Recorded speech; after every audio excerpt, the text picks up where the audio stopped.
दत्तवाडमध्ये घनकचऱ्याचा प्रश्न मार्गी लावला नाही तर घनकचरा तहसील, प्रांत तसेच जिल्हाधिकारी प्रवेशद्वारावर टाकणार, ॲडव्होकेट सुरेश न पाटील दत्तवाडकर यांचा इशारा। दत्तवाडमध्ये प्रभाग क्रमांक 1 तसेच सर्वत्र घाणीचं साम्राज्य पसरलंय। दत्तवाड गावात ओला कचरा व वाळला कचरा यांचं नियोजन विल्हेवाट लावण्यासाठी कोणतीही यंत्रणा कार्यरत नसल्यामुळे गावात सर्वत्र कचऱ्याचे ढीगच ढीग पसरलेत। हा घनकचऱ्याचा प्रश्न मार्गी न लावल्यास घनकचरा तहसील, प्रांत तसेच जिल्हाधिकारी प्रवेशद्वारासमोर टाकणार असल्याचा इशारा ॲडव्होकेट सुरेश पाटील दत्तवाडकर यांनी दिला। प्रभाग क्रमांक 1 अपराध गल्ली, आंबुपे गल्ली, काटकर वसाहत, सदलगा रोड व इतर अनेक ठिकाणी मोठ्या प्रमाणात कचऱ्याचे ढीगच ढीग दिसतात। दत्तवाड इथं घनकचरा विल्हेवाट करण्यासाठी कोणत्याही प्रकारची शासकीय जागा शासनाने किंवा लोकप्रतिनिधींनी गेल्या 5-6 वर्षात उपलब्ध केलेली नाही।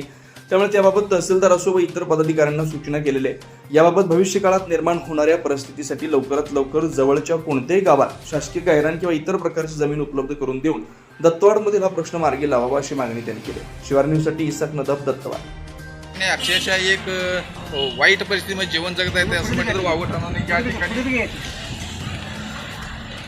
घाणीचं आपण साम्राज्य पाहू शकताय, किती वाईट प्रकारची घाण आणि या ठिकाणी झालेली आहे। अशा या वाईट कठीण परिस्थितीमध्ये सर्व आमचे दत्तवाडवासी प्रभाग क्रमांकमध्ये जीवन जगत आहेत, कंटित आहेत। या ठिकाणी लोकप्रतिनिधीने याविषयी नेहमी चर्चा केली तरी देखील काही कारवाई दिसत नाही।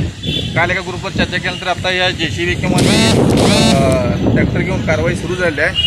तसं पाहायला गेलं तर जे पागान या कचऱ्याविषयी अनेकदा आपण विषय मांडलेला आहे, पण काय होतं आहे तर या ठिकाणी किरकोळ तात्पुरत्या स्वरूपात काहीतरी उपाय केले। हे बघा, हे घर आहेत, हे हा कचरा आहे डासाचा, हा या ठिकाणी होणारे जे प्रदूषण आहे यामुळे रोगराईला आमंत्रण दिलं जात आहे।